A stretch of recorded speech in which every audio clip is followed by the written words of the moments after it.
Hello guys, good morning. Yan, nagawa na naman po tayo ulit ng Graham Bar. Ngayon ay classic guys.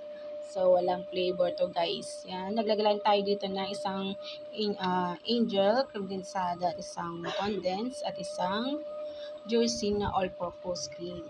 So, yan ang ating silat natin sa ilang minutes guys. Para kahit may ginagawa tayo guys, pwede nating iwan.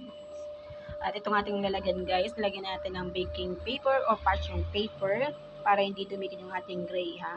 So hindi natin siya inilagay sa tubig or yung may tulad ng iba na nalalagyan ng coffee para may lasa. Saan po, hindi ko na nilagyan kasi para crunchy siya.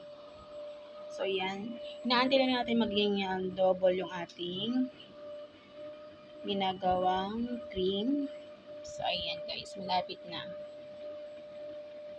So, pwede na natin siyang i-stop kasi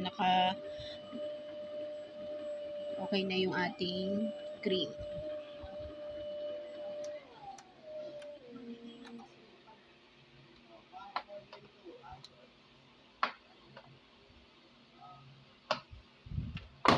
Ayan guys. Yan yung ating ilalagay dito sa ating graham crackers. So, yan. Ilalagay lang natin dito sa ibabaw guys.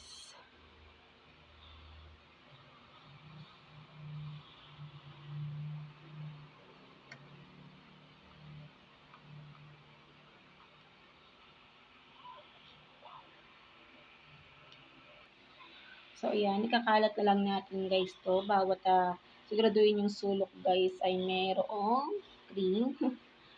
Ipapantay lang natin guys. Ayan. Mamaya isusunod ko guys yung cookies and cream. So, ngayon wala mo ng flavor.